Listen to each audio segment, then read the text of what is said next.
Good afternoon. My name is David Bickle, and I'm the president of the British Chamber of Commerce in Japan. And welcome today to our webinar, which is titled, Is COVID Redefining Responsible Business?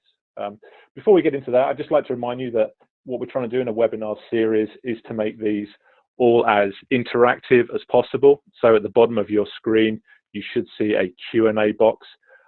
Please input any questions you have at any time. And we'll try and answer those and bring you into the conversation by answering those questions. And if I can ask you to use the Q&A box rather than the chat function, that would be very helpful. So this is actually the fifth in a week-long series we've had of webinars here at the BCCJ. We started last Thursday with a webinar on employment law with Chiba Law Office and O'Connell Law as well, Catherine O'Connell Law. On the Friday, we had a women and mentoring event. We were really pleased to do that because it was a cross-chamber, a cross-Brit-Cham chamber event with our colleagues in China, Singapore, and Taiwan, and that was featuring Kirsten O'Connor of Quest Tokyo. Then on Monday, we had a COVID-focused webinar, really looking at the impact of COVID on the economy and financial markets, and we were delighted to have our speakers then from Barclays Japan and also Standard Chartered Japan, the CEOs of those two entities. And then yesterday, hopefully many of you were able to join. We had an address and a Q&A session with British Ambassador to Japan, Paul Madden, and his team at the embassy. So today though, responsible business. So why responsible business now? Well, I think in the world before COVID, when we used to have face-to-face meetings, and I hope we'll be back in that mode very, very soon. But when we had those meetings, a number of you who are listening today may have heard me talk about the purpose and the goals of the BCCJ. Now, in terms of purpose, it's very much that our members make great connections with people who matter to them in business. And our goal, though, is to build or create trust and opportunities in bilateral UK-Japan business. But we do that by focusing on three sub-goals. These are the proliferation of diversity and inclusiveness, the proliferation of digital and technology industries, and also responsible business. And we feel these are three themes that British companies and Japanese companies certainly have a voice, and through exchanging information on those, talking about those, we feel that we can create the trust and opportunities will also follow.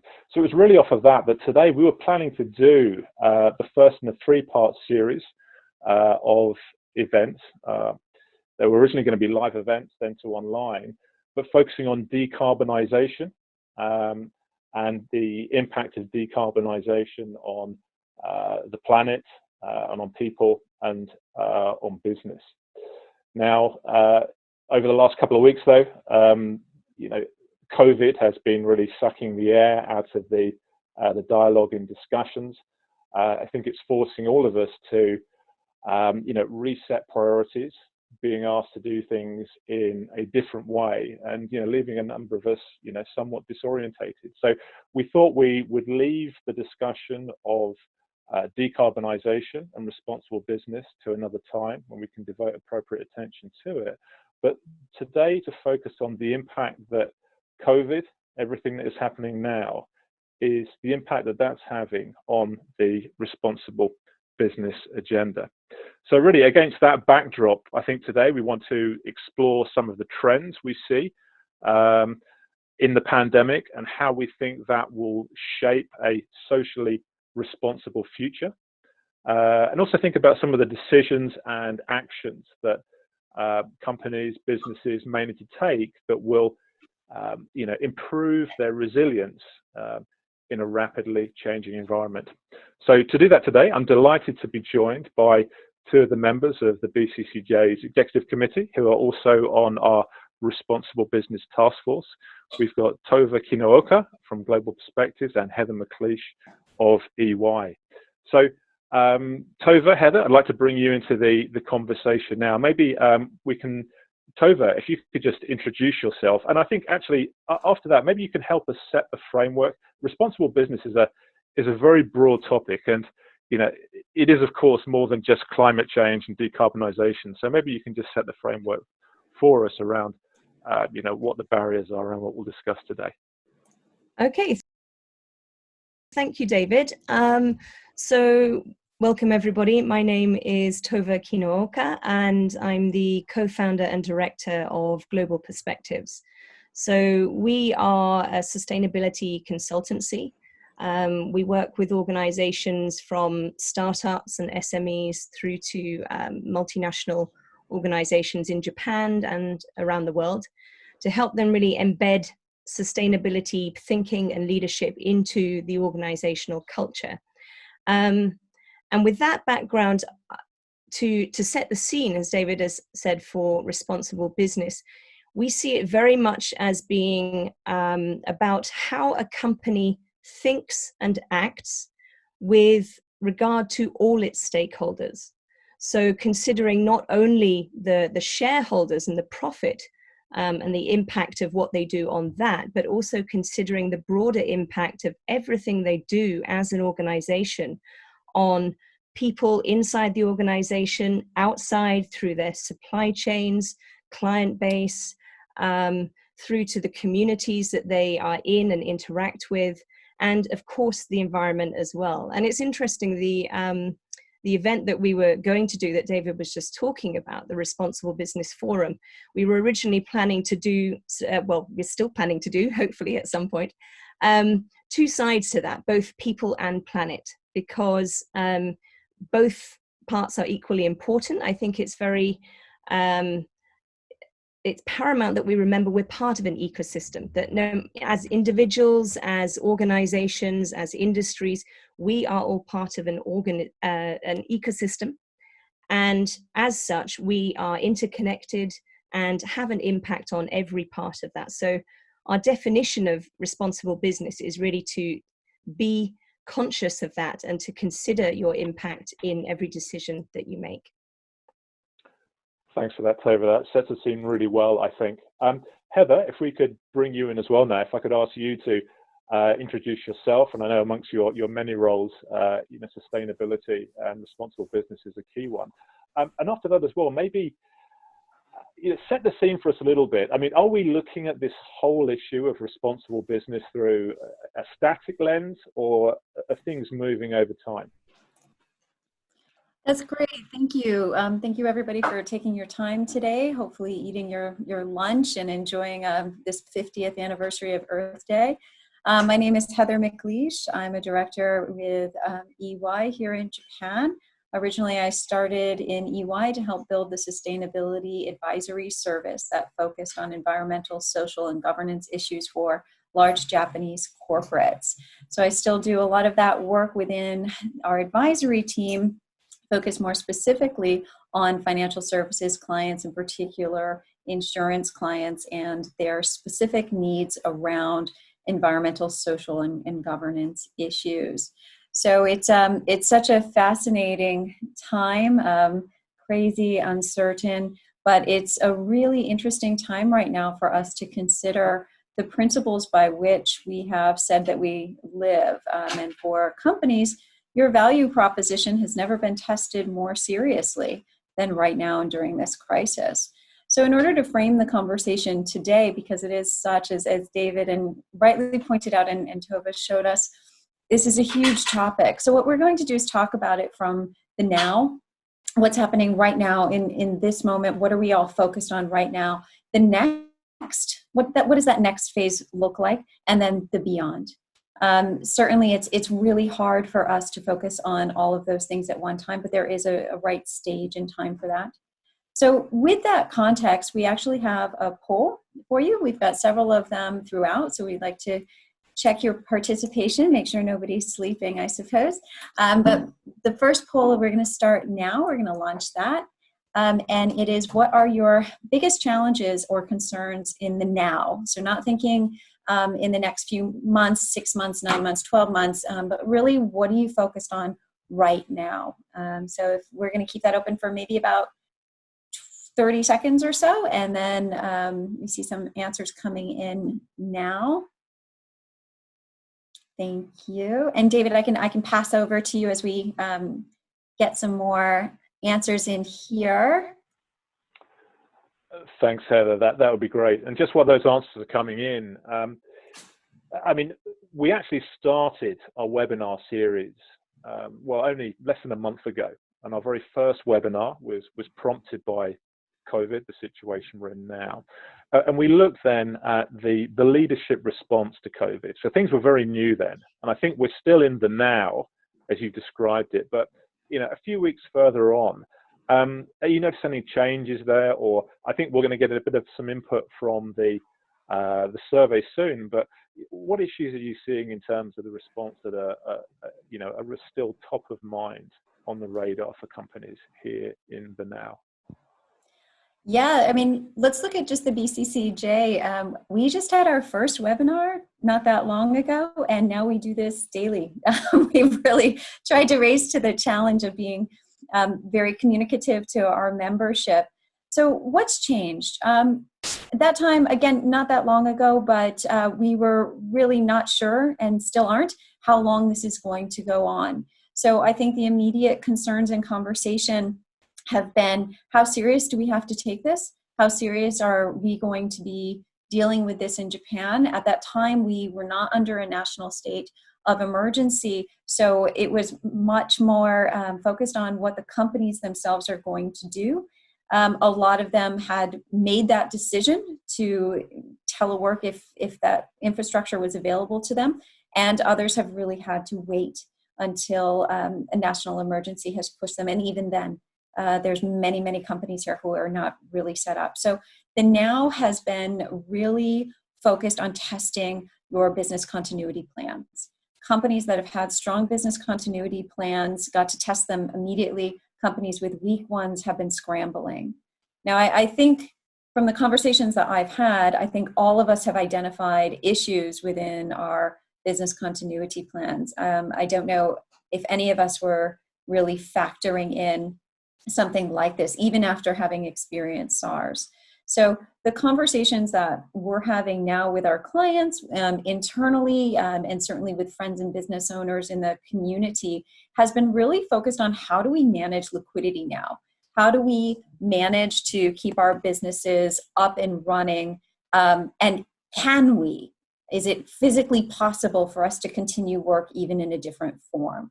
So some of them have pivoted really quickly. My neighborhood sushi-san is now doing bentos for takeout. It's something he never would have done before. And he just realized there's not only an opportunity in the market, but there is a moment of, I'm sure for everyone, a bit of panic. What happens if this continues longer and my revenue streams are not there? So I think that now that conversation has become a little less panicked, because I think we're well into the now. We're well into the planning. But again, depending on where you were on that spectrum for the strength of your BCP plan, it's been a different response for everybody. Yeah, and I think those are common themes with most organizations and their BCP plans. In the now phase immediately, it's been very much about looking after your people. So the talent aspect and making sure the safety and security of your people. But of course, very quickly, leaders need to manage in the now, but need to keep an eye on the horizon where the business is going. So certainly financial considerations, liquidity, supply chain, customers, really business, the actual continuity of business, still actually being able to operate and running a business, bringing revenues in, very important. Well, we can see some of the results, and hopefully everyone can see those on the screen. Keeping business going is hugely important. I think a lot of us, it's a question perhaps of muddling through.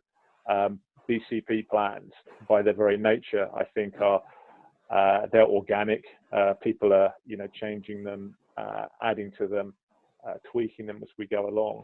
So also interesting to see managing remote relationships. I think that comes back to the talent agenda. And the whole talent agenda also ties into, I think, another interesting aspect, which is, the digital.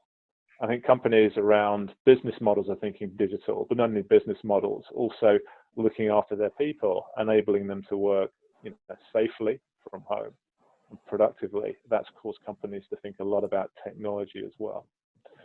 So, okay, very interesting. Thank you very much for that. At that point, though, I mean, Tove, I'd like to ask you a question. Look, yeah, traffic, if we go outside, traffic congestion is way down.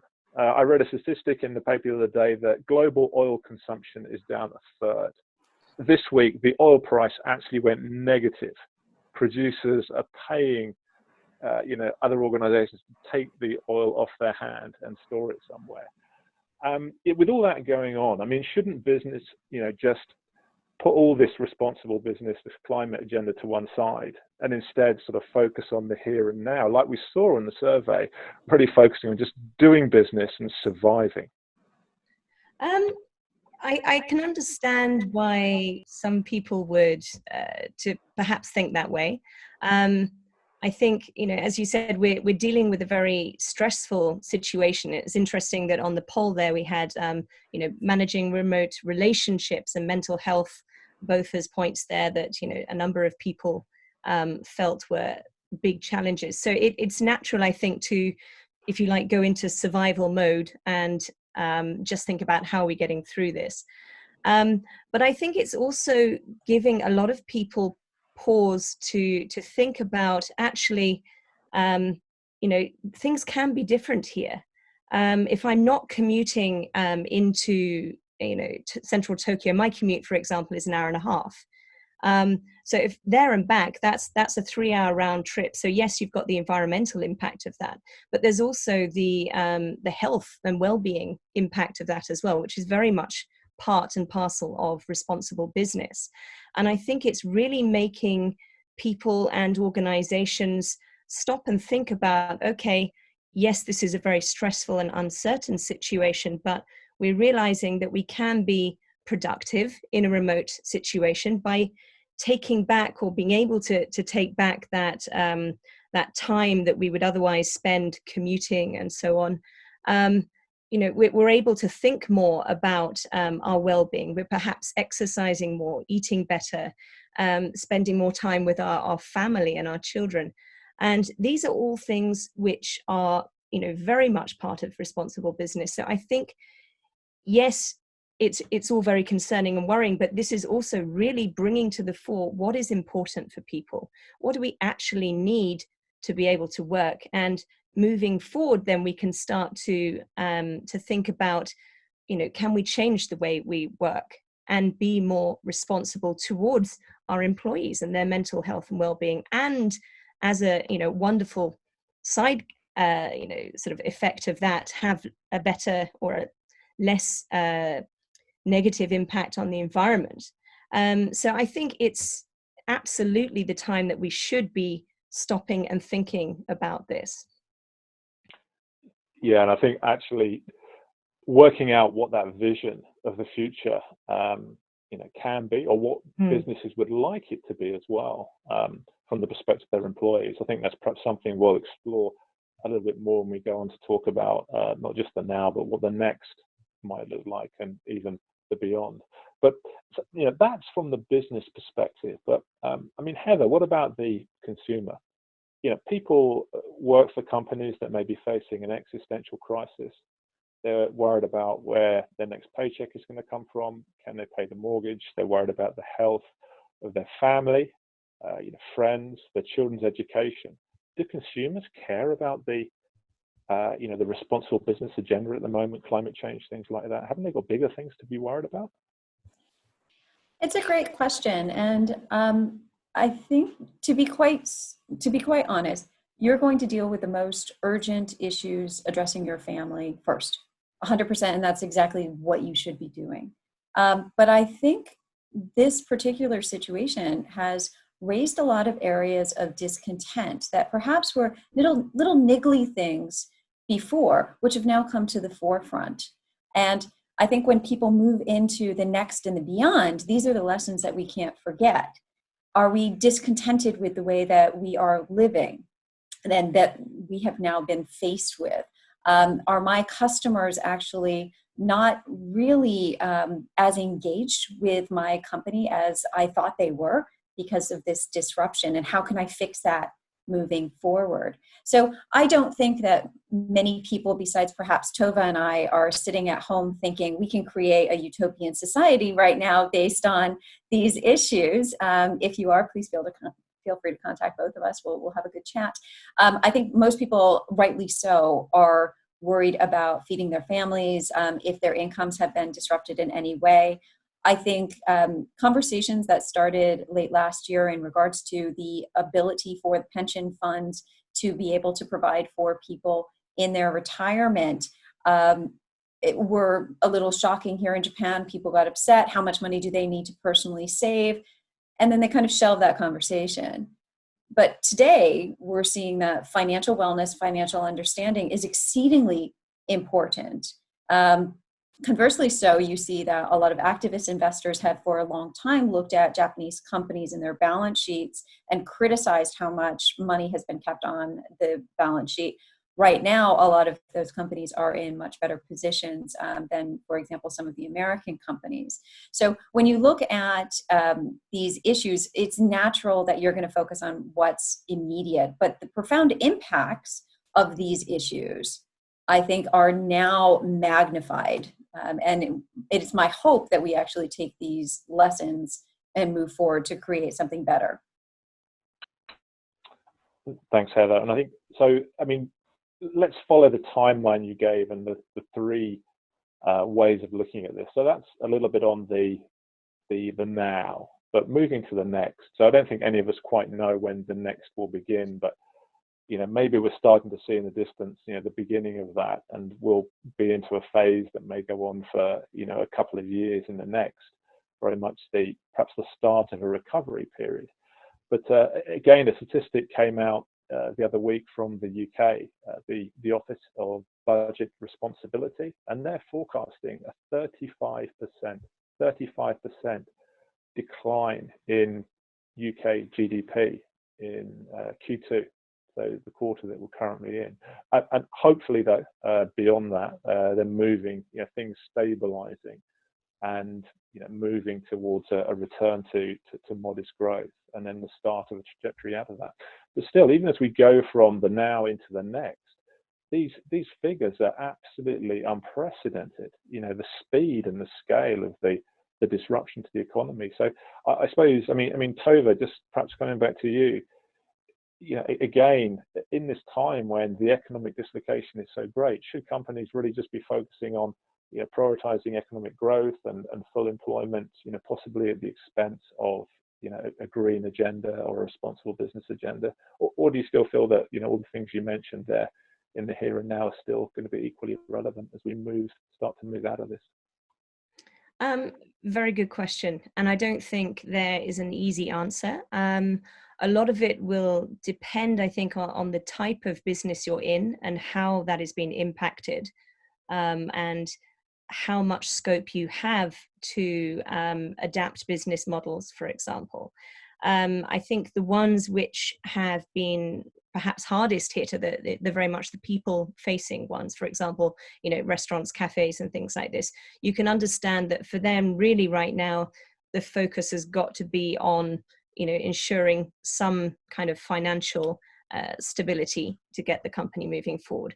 But I think a lot of the more service-based companies that have an option to be able to do things perhaps digitally or in a different, more remote way, and also the larger organizations that have perhaps a bigger cushion through which, to get them through this, the next phase, can really be thinking about, okay, so how can we now start to adjust as we're sort of moving into the next?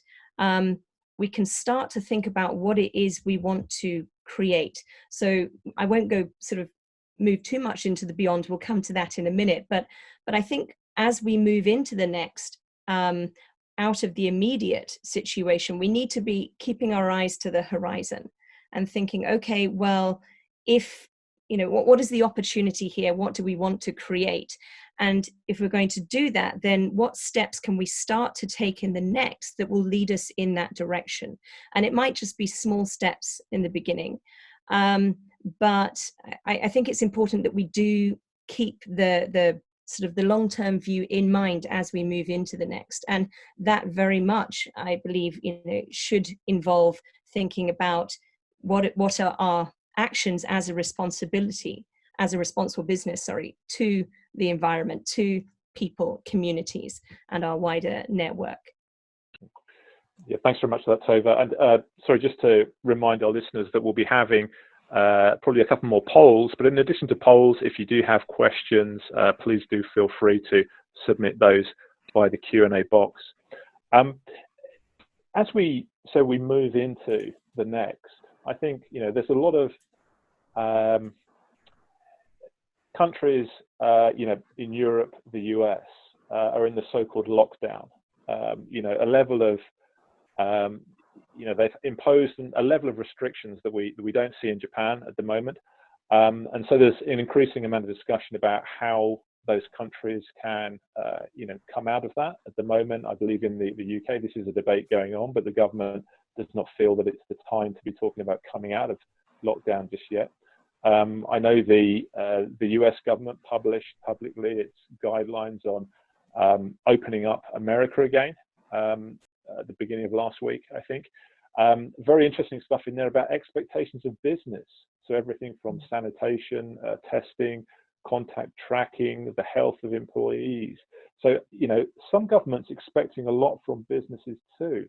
I think there's other examples of, in Europe where some countries are starting to figure out how to come out of the most restrictive lockdowns. And I think expectation of business by, government is an interesting aspect of perhaps what it is to be responsible. And I think businesses are not only going to be judged, they're judged by multiple stakeholders, including governments as well, and shareholders, customers, suppliers. Maybe, Heather, not looking at just the US, but other examples, should responsible business maybe here in Japan, should companies be looking to take on a very proactive role in, fighting or managing the exit from restrictions that have been imposed as part of the response to COVID? Yeah, I mean, it's a really interesting question, and we do have the poll open as well. I see a lot of you are participating in that. I suppose one of the things we have to really keep reminding ourselves is that responsible business is good business. If you are really supporting your stakeholders, they're going to support you through times of crisis and vice versa, really. So I think some of the expectations you see from government bodies on businesses, a lot of it I don't see as particularly new. I mean, if you look at, certainly new in the context of the specificity of this issue, but if you look at the Sustainable Development Goals developed and looked at from a corporate perspective are really, really, really challenging. And where you have governments who have had a strong response sorted out and who have managed to be dealing with this situation well, surprisingly, a lot of them have been run by women. I don't know if that has anything to do with anything, but we might want to consider more female politicians in the future. However, you look at the role that governments have been playing and the role that businesses have been playing. For a long time, we've been aware that the climate issues that we have, the impacts of these on people and economies cannot be solved simply by government decrees. We need private industries to be stepping forward. Their sphere of influence is huge.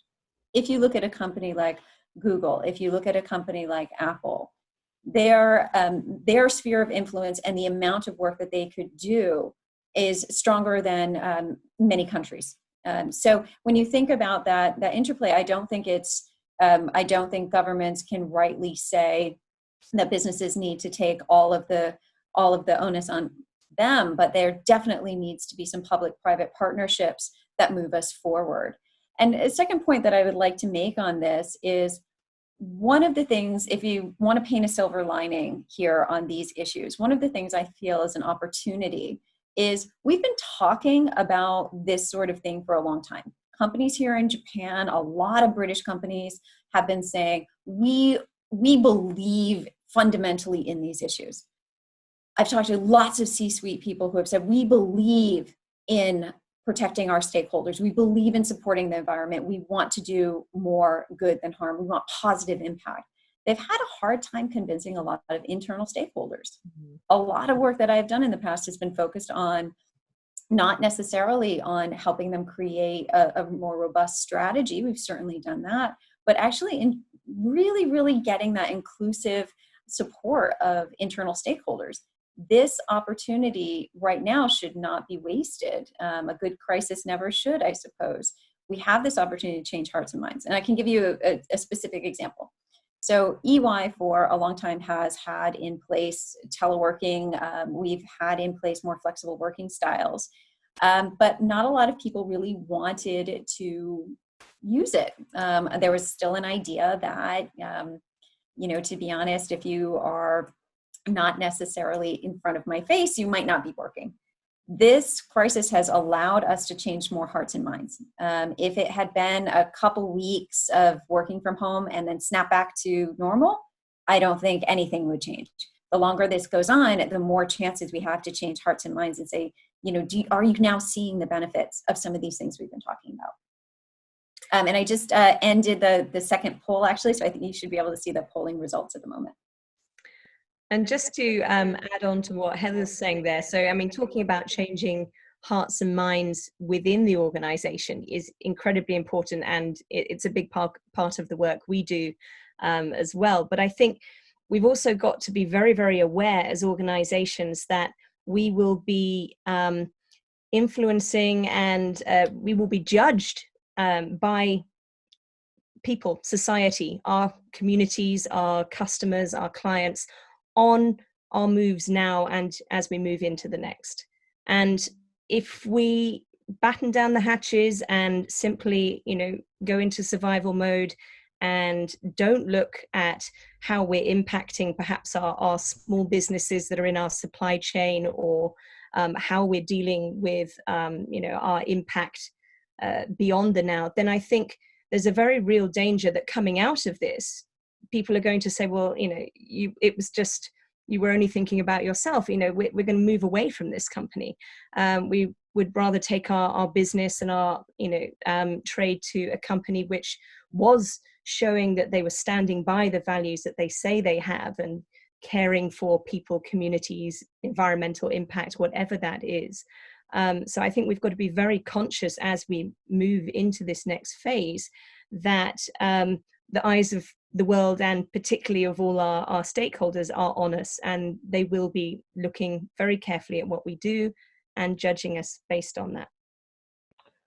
I think that's a great point, and we saw in the poll results there that 44% of people looking to focus on customer engagement. And of course, perception from customers, exactly to the point you are making, Tove, is hugely important. And I think in terms of responsible business, this is not only about what leadership of the company thinks is the right thing to do, or leaders have to be very mindful of how they are perceived by the external stakeholders. I think we've read in the newspapers a number of companies around the world who've, for example, large companies who have quite legitimately made use of stimulus measures that governments are offering to all companies, but people, they've been pilloried in the press saying, why are large companies, taking government money? Shouldn't this be for, SMEs and business? So even though they were acting quite legitimately, there is, people are making judgments out in the market. So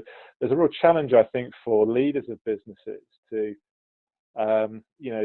it's a challenge to exercise good judgment as to what direction to go in.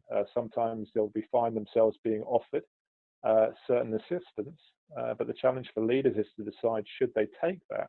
How is this going to play out in the court of public opinion? I think maybe though, when we look at businesses and their reaction, probably the things businesses are going to have to do with respect to the responsible business, or looking forward to how they still want to stay close to the responsible business agenda. I sense this is going to be very different depending on what sector the business is in. I think, certainly from what I'm hearing, it sounds like perhaps for countries on a geography basis, the recovery from this is very much a first in, first out. China went in first, but it's China, into the COVID crisis. But China now is ratcheting down some of their lockdown measures. Business is starting to come back.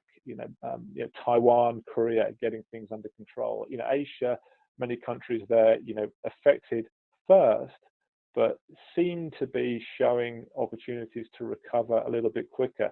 So sort of a first in, first out. But I think for businesses, it's more of a last in, first out. Those that are being hit the hardest were hit early and hit very badly. And it may be taking them a while to, triage through this process to try and come out the other side, and maybe slower to come out. So in terms of the business agenda, can either of you share any perspective on what leaders of companies should be looking at? I mean, one, if you're in, say, hospitality and tourism, which have been hit very badly. I saw today's paper said visitors to Japan decreased by 99.9%. I forget the exact time frame.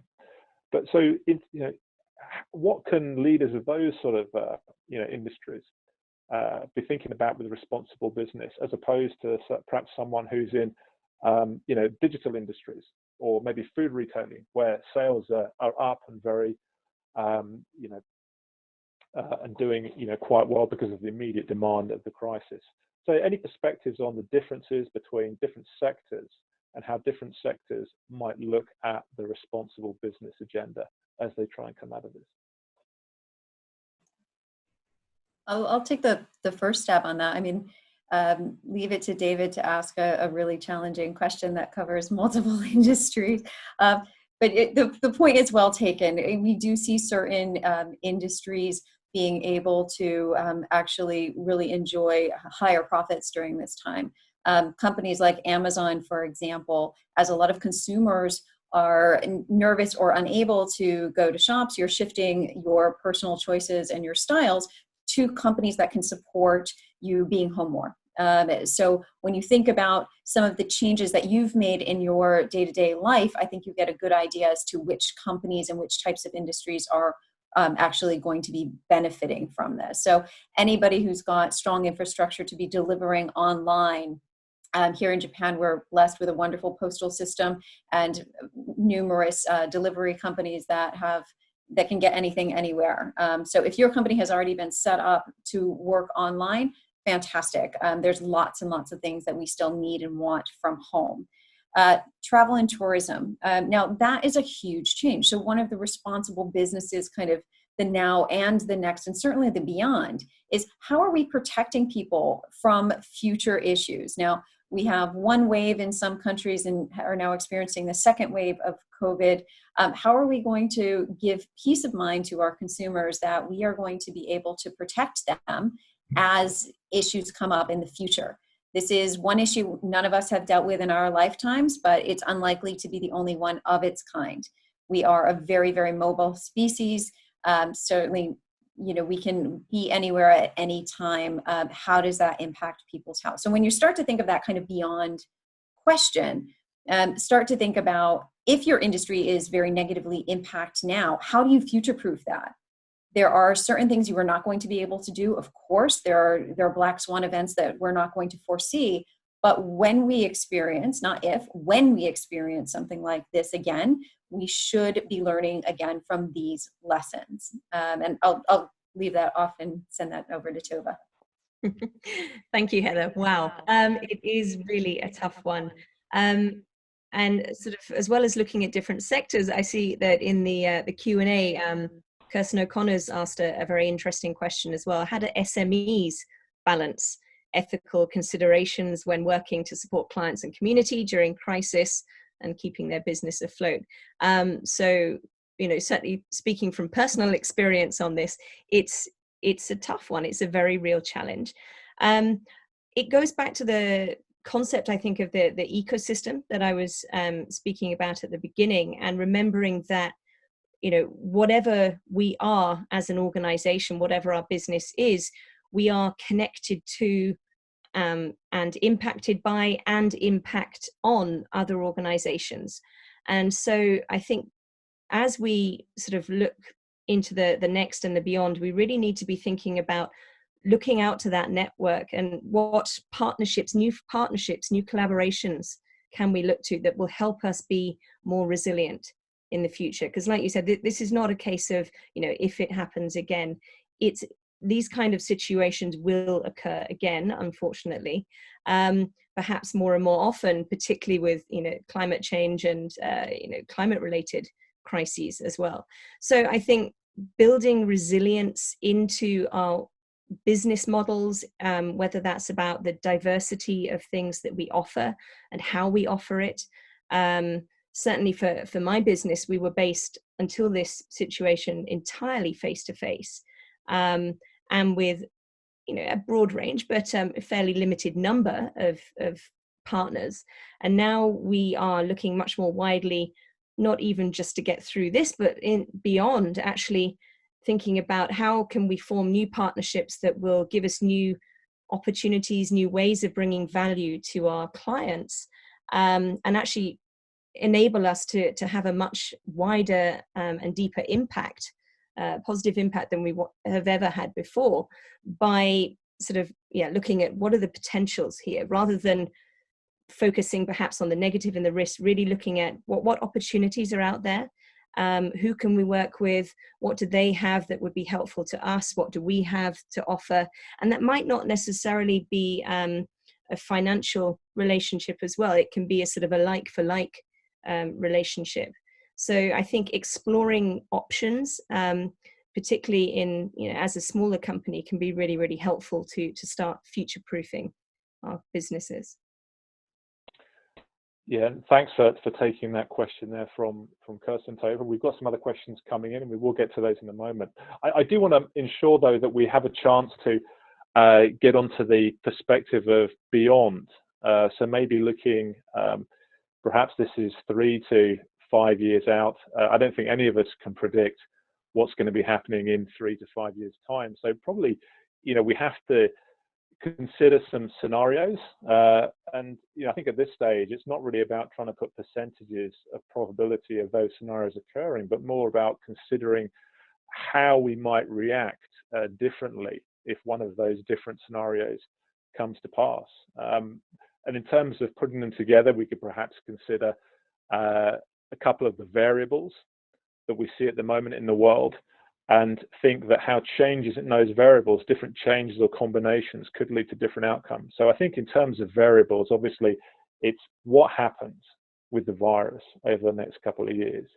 Do we get a vaccine and some very good therapeutics which really get a control over this and bring the virus under control, and it gradually peters out, and the health crisis is ended? Or, does the search for a vaccine and therapeutics fail, or are there multiple mutations of this virus every year, and we see continuous waves year after year of where we are? And maybe we can sort of combine that with thinking about, what does society do and governments do? Do we see collaboration, people working together, sharing knowledge, sharing best practices, international organizations stepping up and really making a difference? Or do we see the perhaps in a situation where we have multiple waves over the years to come of COVID, forcing countries to lock down borders, and the slow slide maybe into isolationism, where there's less cooperation? Maybe that means that, the green agenda starts to be pushed to one side. These are, when we talked about the climate change, I think everyone's agreed that this is a global problem, requires a global response. So what if in the beyond, we're still stuck in this cycle of crisis mode, dealing with health difficulties and a health crisis, and governments around the world are sort of sliding into isolationism? What should businesses be doing then? Should they change the way they act, or should they sort of double down and keep working towards their responsible agenda? Any thoughts on that? Gosh, we've got a lot of thoughts on that, I'm sure. I'm just going to launch our final polling question at the moment, which does focus on the beyond. So you can take a look at that. There's just a few ideas we had. If you had another, please do put it in the chat. What does that beyond look like? And can we really conceptualize the beyond right now? If your industry is particularly hard hit, no, you probably can't be focused on it right now. You need to make sure your people are working. You need to make sure you're protecting people. You need to do whatever it is to make sure there is customer engagement. But when you sit back, and I do a lot of strategy work, when you sit back and have that moment to think, you realize, I do not want to be in this situation again. So when we look at issues of climate change, I've seen a lot of people applauding the fact that the canals in Venice are clear, that pollution is down in a lot of countries because there is less road traffic. I think a lot of people will take a look at that and say, actually, I really like having a clean environment. I really enjoy that. I think we need to focus on how do we make that more of a part of our society. I don't think people will look at the clear skies and think, oh gosh, I'm glad that we're not going to be seeing this in a while. At least I sincerely hope not. So when we're looking at that beyond state, I think there's certainly some of the lessons learned that we're going to immediately want to put in place. But I think there has to be a recalibration along lines of what our long-term business plan is with our long-term value strategy. So our values and a purpose as companies represented here just amongst our membership are wide and varied, but they're all very, very aspirational. They're all very positive ones. We're being tested right now. And I think right now we can see our own gaps and weaknesses. Whether we choose to describe them out externally, I guarantee you everybody is looking internally.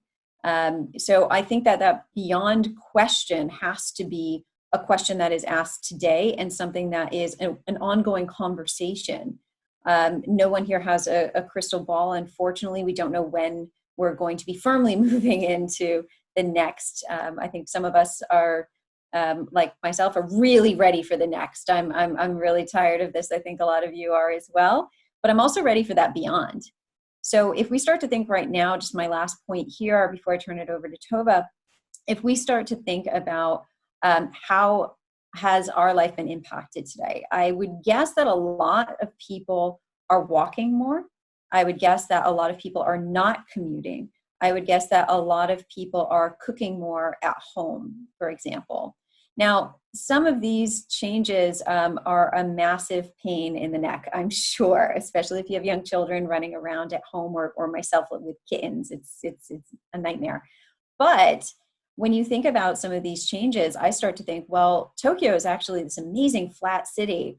Why don't we have more bike lanes? Why don't we actually utilize a little bit more of that?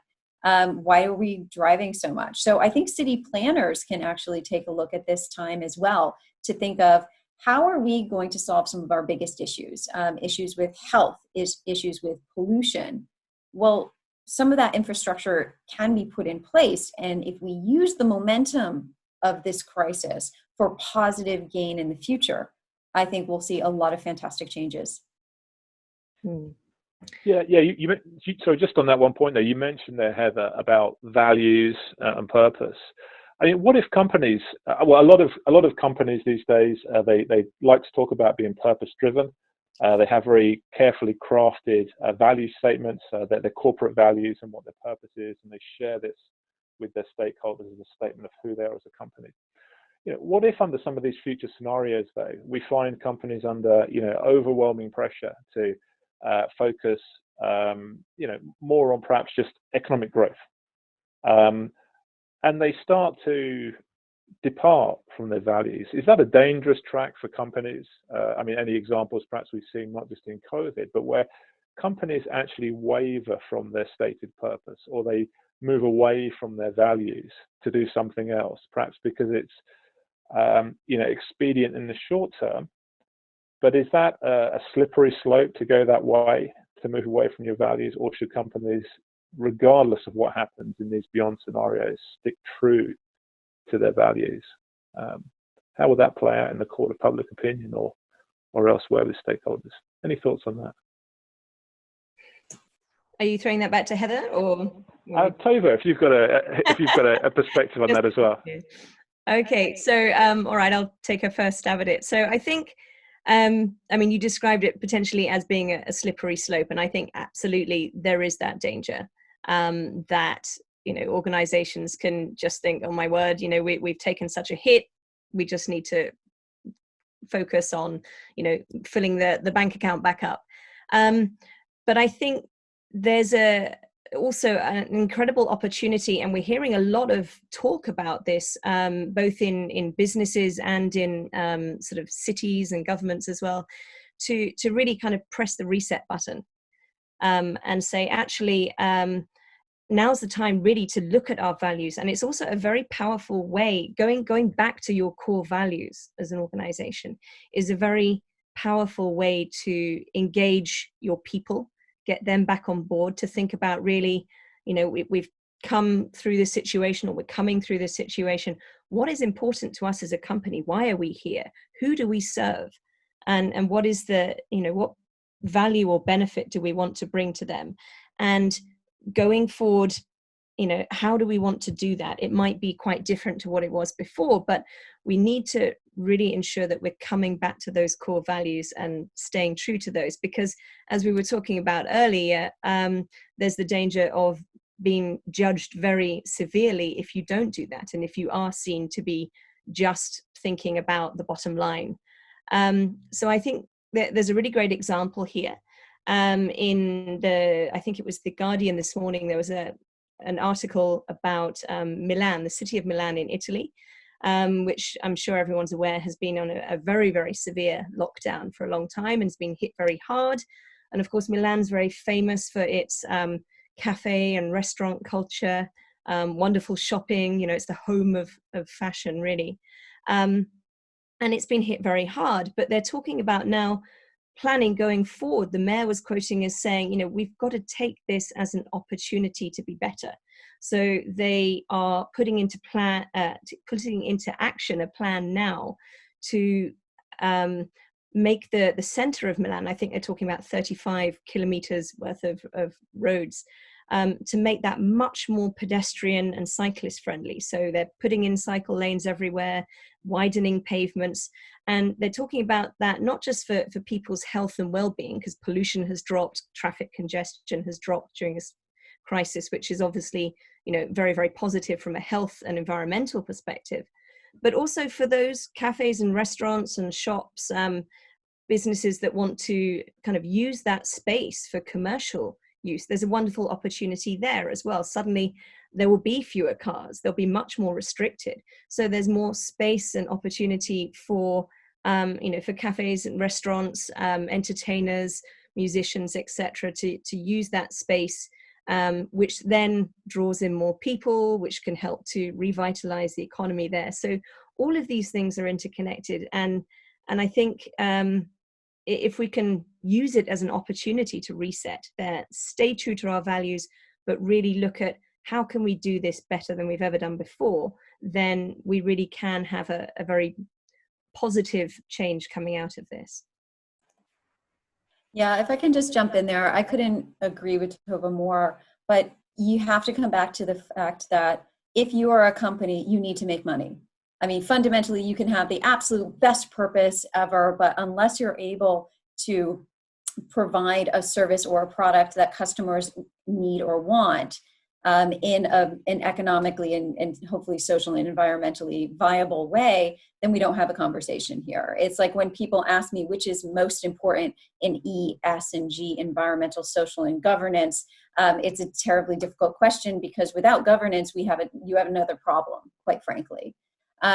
Just looking at some of the questions in there, Phil Robertson had a really good one. Thank you very much. Realistically, won't companies, particularly SMEs, need to dial back their charitable and CSR activities for now?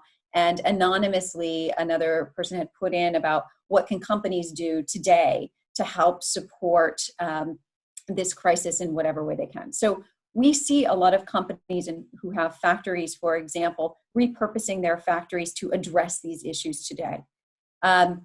So I think that is one thing that you can do. Allowing your employees more time to do charitable work, for example, and counting that as part of their work contribution. That is something you can do today. There's a great deal of them. As far as charitable contributions, most likely, yes. If you've got an extra budget that was meant to go someplace, and you actually need to make payroll, you have a fundamentally difficult conversation to have.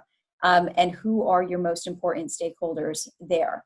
So I would hate to be in that position for anybody here who is. My heart goes out to you. For the charities in particular, that becomes very, very challenging. I think a lot of charities personally that I've worked with and ones that I've known are highly dependent on donations, and they do not have a sustainable funding model. And that is something, hopefully right now, it's nothing they don't know, but it's something that is very important today. How are you going to maintain doing the work that you want to be doing and you should be doing and you enjoy doing if you have these disruptors? So it's, again, I know crystal balls and certainly no solid answers there, but definitely these are the conversations we need to be having. Yeah, I mean, great points there. And I know we're coming up to the top of the hour, but I'd just like to refer to the results of our poll in terms of what long-term change would listeners most like to see coming out of this crisis. And I think it's heartening to see that at least the top 38% was for business models that fully integrate social and environmental value. And I think it was Michael Porter from the Harvard Business School, the well-known thinker, had said that inclusive growth requires both economic and social progress. And I'd just like to tie that into a question or a comment we received from Karen Welbrook at K Group, indicating that we need some serious rethinking, within leadership about the focus on financials and how to embrace sustainability in the people part for organizations and rewarding them. So just around, I mean, I've given out some statistics about GDP. I'm sure here that there's something more than measuring in just dollars, yen, or pounds. So in terms of the responsible business agenda, are there any other metrics we should be looking at to perhaps capture this social element rather than just currency? There definitely are. Just to jump in really quickly, if you start to look at health and well-being, statistics in the United States in regards to the obesity rate, which has gone up significantly, creating not only problems for individual happiness and well-being, but also systemic problems within the healthcare. If you see drops in those areas, this is massively positive. It means you're doing something right, as just one example. Yeah, I think that's an excellent example, Heather. And that's sort of obviously on a national scale and a very large scale there. But even within organizations, this is a conversation actually we're having with a lot of clients, is how can you really embed sort of more responsible business mindsets into corporate culture, and particularly with leaders. If you're saying to them, this is very important, we need to be thinking about social impact, environmental impact, but you're only putting financial KPIs sort of pushed down from on top onto them, then it's going to be very, very difficult to shift anything. And the priority is always going to go to the financial, meeting the targets. But if you can start to think as an organization, okay, well, how else can we measure this? So looking at things like employee engagement surveys and working out, perhaps doing 360-degree evaluations and, to see whether people feel that they are, their well-being is considered, that, wider impact of decisions is being considered. You can start to, it's a little bit fuzzy, it's difficult to measure in a very quantifiable way, but you can begin to get a sense of, are people making an effort to change behaviors, and then you can reward that. So I think it's a change that is already beginning to happen and hopefully will be accelerated by the current situation. Thanks, Tove. We are coming up towards the end of our webinar today, so maybe just a very brief and hopefully a positive comment to end on. Maybe from you first, Heather. Yeah, it's I think everyone right now is dealing with this in the best way they possibly can. But I think we do have this amazing opportunity to really put our principles first, certainly alongside of economic growth. We, as companies, we do need to make an economic impact. But if we really look at this as an opportunity to do better in the future, let's get through it now. Let's, no pie in the sky ideas at the moment, but let's keep those maybe in the back burner for a little while. Let's move forward in a more positive way, and let's focus on having the environment, having the communities and the countries that we actually deserve. Thanks, Heather. Tove? Well, I think Heather's summed up very eloquently what I would like to say as well.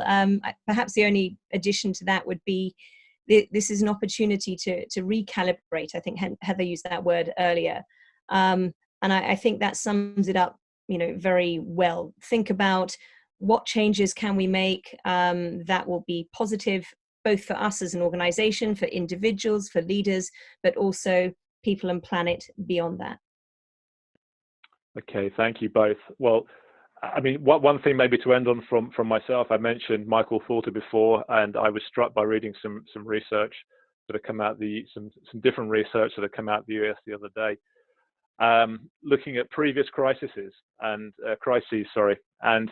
the evidence shows that those companies that cut, the deepest and the hardest going into a crisis are not the ones that perform best on coming out of it. So I hope there's a message there that although it's tough, we need to balance, sensible financial decisions to tighten belts, look after liquidity, but still stay true to, other things which are important for the future, which is, I think, where the responsible business agenda is. And at the end of the day, I think even investors now as well, they're looking for resilient companies. Consumers are looking for resilient companies that, they want to transact with, buy their products. And I think resilience, the key part of resilience is having, being aligned to responsible business.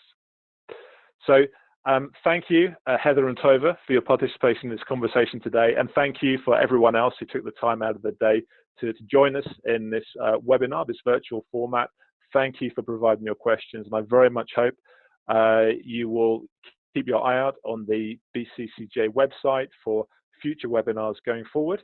And we look forward to engaging you in the virtual format, and I certainly look forward to a bonanza of face-to-face events as soon as we start to move out of this crisis. So everybody, thank you. Please stay safe. We appreciate you participating today.